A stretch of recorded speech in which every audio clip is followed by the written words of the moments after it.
Assalamualaikum warahmatullahi wabarakatuh. Halo, apa kabar semuanya? Di video kali ini kita masih membahas tentang virus ya.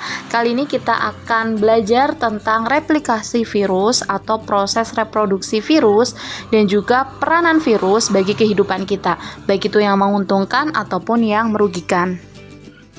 Proses replikasi virus itu dapat diamati dengan jelas itu pada bakteriofag yang menyerang bakteri E. coli ya.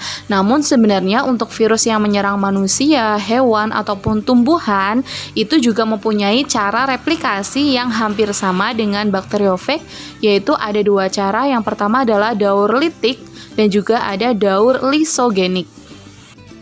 Kita bahas dulu untuk daur litik ya, biar kalian lebih paham lagi. Nah, pada daur litik, kuncinya adalah virus itu akan menghancurkan sel hospes atau sel yang ditumpanginya ya, setelah selesai melakukan replikasi ya. Jadi kuncinya daur litik ya, litik itu adalah lisis yang artinya pecah. Tahap yang pertama adalah tahap adsorpsi atau penempelan, yaitu menempelnya virion pada dinding sel inang ya dengan menggunakan reseptor site-nya. Nah, untuk reseptor site pada bakteriofag itu ada di ekornya. Kemudian tahap yang kedua adalah tahap penetrasi. Pada tahap penetrasi ini, ujung serabut ekor virus itu masuk dan menyatu dengan sel bakteri ya. Kemudian juga mengeluarkan enzim lisozim ya untuk melubangi dinding sel bakteri ya, sehingga melalui saluran inilah si virus itu bisa memasukkan materi genetiknya ya, yaitu berupa asam nukleat, baik itu DNA ataupun RNA ke sel bakteri ya. Untuk bakteriofag ini dia memiliki asam nukleat berupa DNA. Nah, setelah asam nukleat masuk ke dalam sel bakteri, kemudian terjadi proses yang namanya sintesis atau eklivase. Nah, pada proses ini itu terjadi penghancuran DNA sel inang sehingga membuat sintesis DNA bakteri itu terhenti bekerja ya.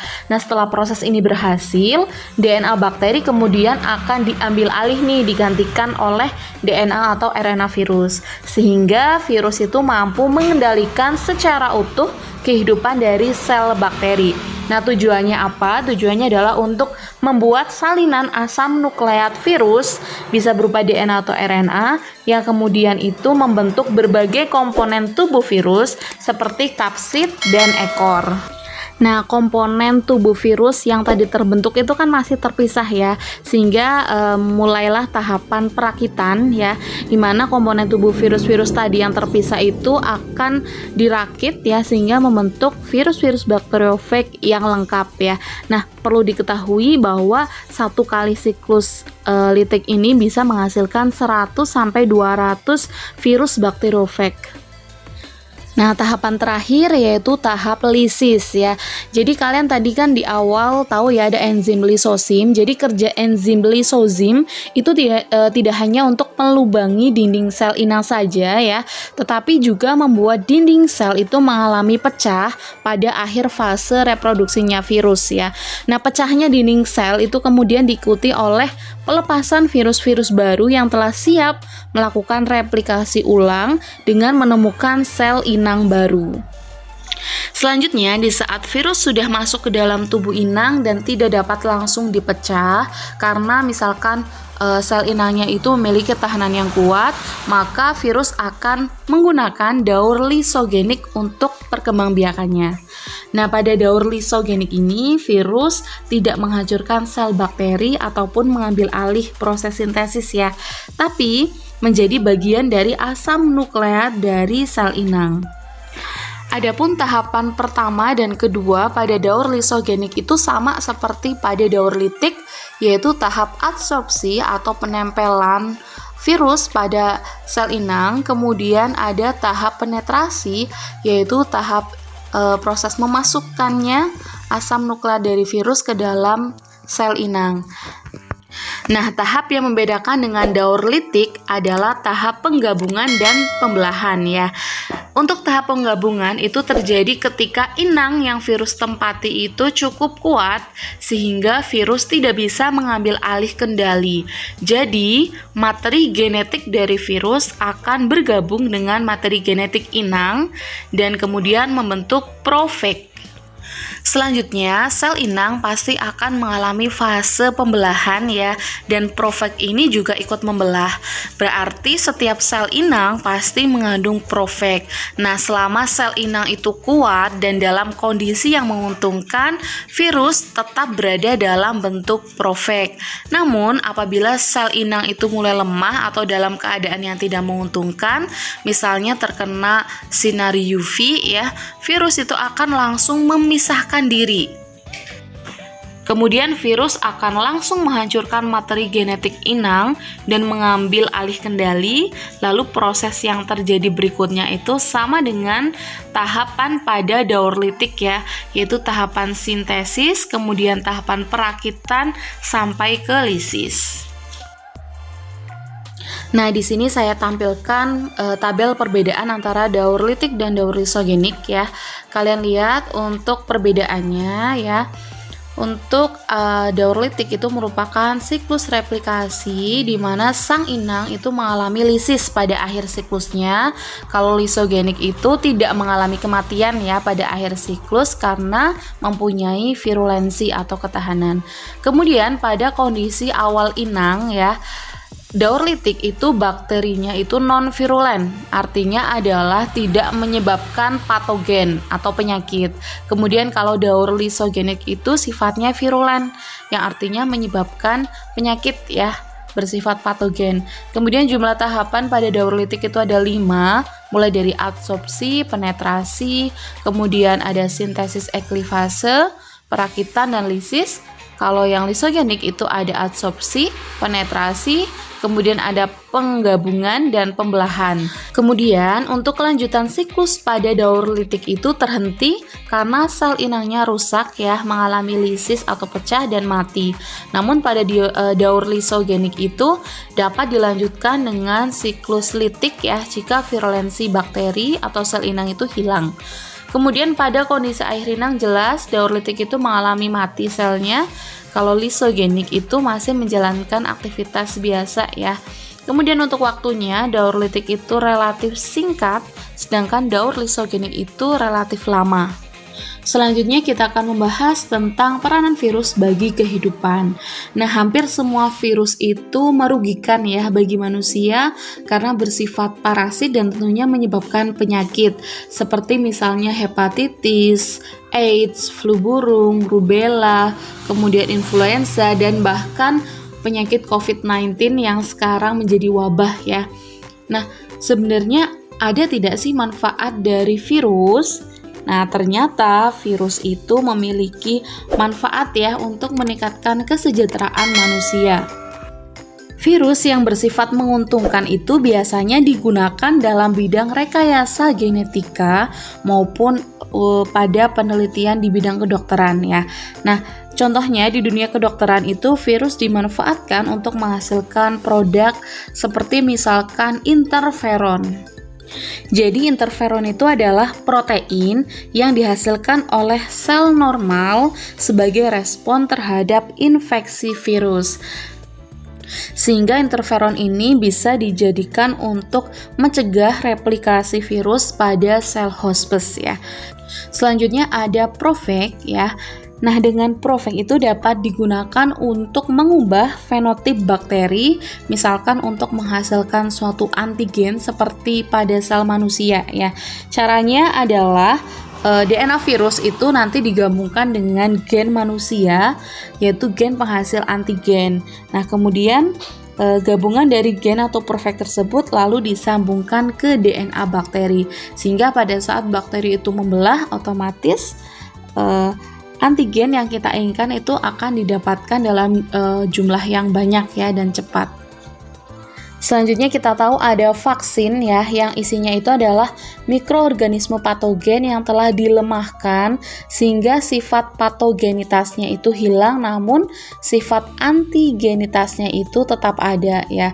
Contoh vaksin yang sudah dikenal misalnya ada vaksin untuk polio ya atau OPV, oral polio vaksin, kemudian ada vaksin hepatitis misalkan HBV, hepatitis B vaksin ya, kemudian ada vaksin MR dan lain sebagainya.